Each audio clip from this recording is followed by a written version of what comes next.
200 से ज्यादा برطانیہ کے بااثر اور تاجر پیشہ افراد کو نیا راستہ سمجھاتی ہے۔ وہ 31 دسمبر 1600 کو ملکہ سے ایک نئی کمپنی کے تحت مشرقی ایشیا میں تجارت پر اجارہ حاصل کرتے ہیں۔ نام تو اس کمپنی کے بہت ہیں مگر معروف ایسٹ انڈیا کمپنی کے طور پر ہوتی ہے۔ ابتدائی برسوں میں دیگر علاقوں میں سفر کے بعد اگست 1608 میں کیپٹن ولیم ہاکنز نے اپنے جہاز ہیکٹر کا لنگر ہند کی بندرگاہ سورت جو کہ موجودہ انڈین گجرات ہے اس پر ڈال کر یہاں ایسٹ انڈیا کمپنی کی آمد کا اعلان کیا۔ بحر ہند میں برطانیہ کے تجارتی حریف ولندیزی اور پرتگالی پہلے ہی موجود تھے۔ تب کسی کو اندازہ بھی نہیں ہوگا کہ اس کمپنی کو اپنے ملک سے 20 گنا بڑے دنیا کے امیر ترین ملک اور اس کی تقریباً 1/4 آبادی پر براہ راست راج کرنا ہے۔ تب تک بادشاہ اکبر کی وفات ہو چکی تھی۔ سرمایہ میں اس زمانے میں صرف چین کا خاندان منگ ہی بادشاہ اکبر کی ہمسری کر سکتا تھا۔ اکبر کے بیٹے سلیم نور الدین جہانگیر کے لقب سے تخت نشین ہو چکے تھے۔ حکمرانی میں اصلاحات کرتے ہوئے کان، ناک اور ہاتھ وغیرہ کاٹنے کی سزائیں منسوخ، شراب اور دیگر نشاور اشیاء کا استعمال اور خاص دنوں میں جانوروں کا ذبح حکمن بند اور کئی ناجائز محصولات ہٹا چکے تھے۔ سڑکیں، کنویں اور سرائے تعمیر ہو رہے تھے۔ وراثت کے قوانین پر سختی سے عمل اور ہر شہر میں سرکاری شفا خانے میں مفت علاج کا حکم تھا۔ فریادیوں کی داد رسی کے لیے محل کی دیوار سے زنجیر عدل لٹکا رکھی تھی۔ عالمی شہرت یافتہ مورخ ولیم ڈیل ریمپل کے مطابق جلد ہی ہاکنز کو ادراک ہو گیا کہ مغلوں کی 40 لاکھ فوج ہوتے ہوئے ویسی جنگ و جدل کی گنجائش نہیں جیسی اس وقت یورپ میں رواں تھی۔ یہاں ضرورت تھی اشتراک کی۔ مغل بادشاہ کی اجازت کی۔ ہاکنز افغان معزز شخص کے روپ میں مغل دارالحکومت آگرہ 1 سال میں پہنچے۔ تجارت کے لیے جہانگیر کی رضا حاصل کرنے میں نیم خواندہ ہاکنز ناکام رہے۔ تب رکن پارلیمان اور سفارتکار سر تھامس رو کو شاہی ایلچی کے طور پر بھیجا گیا۔ رو 1615 میں مغل دارالحکومت آگرہ پہنچے۔ بادشاہ کو شکاری کتوں اور ان کی پسندیدہ شراب سمیت بیش قیمت تحائف پیش کیے۔ جہانگیر کے لیے برطانیہ کے ساتھ تعلقات ترجیح نہیں تھے۔ رو کے مطابق جب بھی بات ہوتی بادشاہ تجارت کی بجائے اسے گھوڑوں، فن پاروں اور شراب کی جانب لے جاتے۔ بمشکل 3 سال کی ترغیب کے بعد ہی رو کامیاب ٹھہرے۔ جہانگیر نے ایسٹ انڈیا کمپنی کے ساتھ ایک تجارتی معاہدہ کیا۔ اس معاہدے کے تحت کمپنی اور برطانیہ کے تمام تاجروں کو برصغیر کی بندرگاہ اور خرید و فروخت کے لیے ہر مقام استعمال کرنے کی اجازت دی گئی۔ بدلے میں یورپی مصنوعات ہند کو دینے کا وعدہ کیا گیا، مگر تب وہاں بنتا ہی کیا تھا؟ طے پایا کہ کمپنی کے جہاز محل کے لیے جو بھی نوادرات اور تحفے لائیں گے انہیں خوشی سے قبول کیا جائے گا۔ کمپنی کے تاجر مغلوں کی خوشنودی سے ہند سے سوت، نیل، پوٹاشیم نائٹریٹ اور چائے خریدتے، بیرون ممالک مہنگے داموں فروخت کرتے اور خوب منافع کماتے۔ کمپنی کی سرمایہ داری کی بنیاد مرکنٹائل سرمایہ داری پر تھی۔ کمپنی جو چیز خریدتی معاوضہ چاندی کی صورت میں ادا کرتی، جو وہ 1621 سے 1843 تک غلاموں کو جزائر، اسپین اور امریکہ میں بیچ کر حاصل کرتی رہی۔ 1670 میں برطانوی بادشاہ چارلز دوم نے ایسٹ انڈیا کمپنی کو بیرون ملک جنگ کر کے 9 آبادیاں قائم کرنے کی اجازت دی تھی۔ برطانوی اسلحہ سے لیس کمپنی کی فوج نے سب سے پہلے ہندوستان میں پرتگالی، ولندیزی اور فرانسیسی حریفوں سے مقابلہ کیا اور بیشتر جنگوں میں فتح یاب رہی۔ رفتہ رفتہ اس نے بنگال کے ساحلی علاقوں پر قدم جما لیے، مگر 17ویں صدی میں صرف ایک بار مغلوں سے نبردآزما ہوئے۔ سن 1681 میں کمپنی کے ڈائریکٹر سر چائلڈ سے ان کے اہلکاروں نے شکایت کی کہ بنگال میں مغل بادشاہ اورنگزیب عالمگیر کے بھانجے نواب شائستہ خان کے اہلکار ٹیکس اور دیگر معاملات میں انہیں تنگ کرتے ہیں۔ چائلڈ نے اپنے بادشاہ کو فوجی مدد کے لیے خط لکھا۔ چنانچہ 1686 میں لندن سے ایک بڑا بحری بیڑا بنگال کی طرف روانہ ہوا جس میں 19 جنگی جہاز، 200 توپیں اور 600 فوجی سوار تھے۔ ادھر مغل بادشاہ کی فوج بھی تیار تھی، لہٰذا جنگ میں مغل فاتح رہے۔ تاریخ دان ولیم ڈیل ریمپل کا کہنا ہے کہ برطانوی فوجیوں کو مغل فوج سے مکھیوں کی طرح مارا اور اس کے بعد کمپنی کی بنگال میں 5 فیکٹریوں کو تہس نہس کر کے سب انگریزوں کو بنگال سے نکال باہر کیا۔ سورت کی فیکٹری بند کر دی گئی جبکہ بمبئی کو بلاک کر دیا گیا۔ کمپنی کے ملازمین کو زنجیروں سے باندھ کر شہروں میں گھمایا گیا اور ان کو چوروں اور قاتلوں کی طرح شدید ہتک کا نشانہ بنایا گیا۔ کمپنی کے پاس معافی مانگنے اور اپنی فیکٹریوں کی واپسی کے لیے بادشاہ کے دربار میں بھکاریوں کی طرح پیش ہونے کے سوا کوئی چارہ نہ رہا۔ تاج برطانیہ نے ہنری ایوری کی سرکاری سطح پر مذمت کی اور مغل بادشاہ سے معافی مانگی۔ اورنگزیب عالمگیر نے 1619 میں کمپنی کو معاف کر دیا۔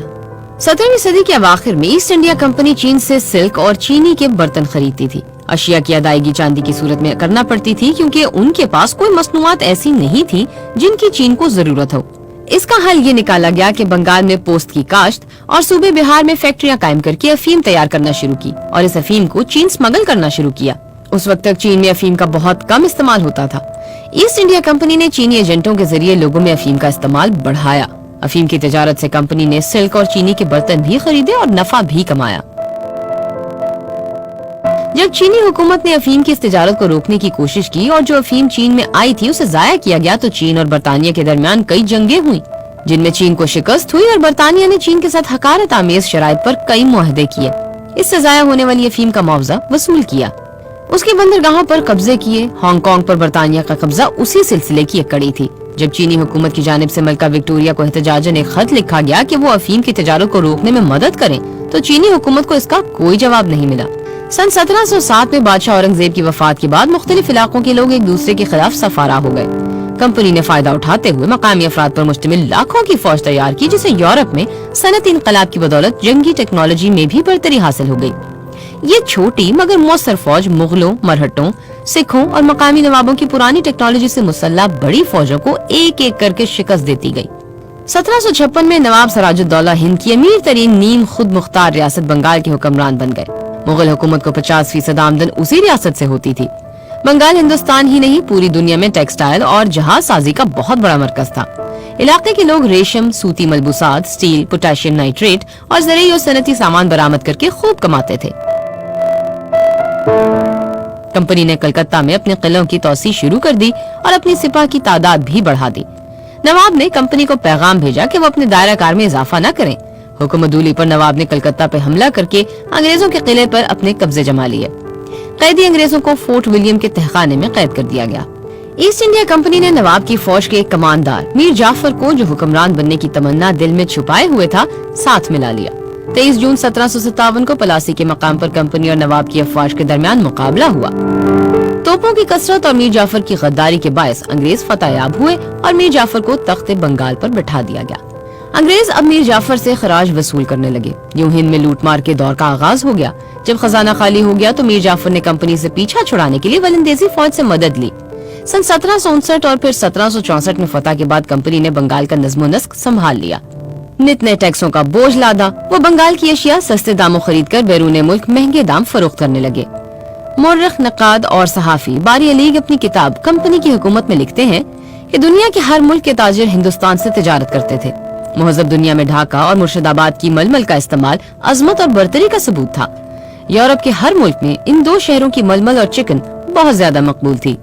हिंदुस्तान की दूसरी सनतों की निस्बत पारचा बाफी की सनत को कमाल हासिल था। हिंदुस्तान से सूती और ऊनी कपड़े, शॉल, दोशाले, मलमले और छेंटे बरामद की जाती थीं।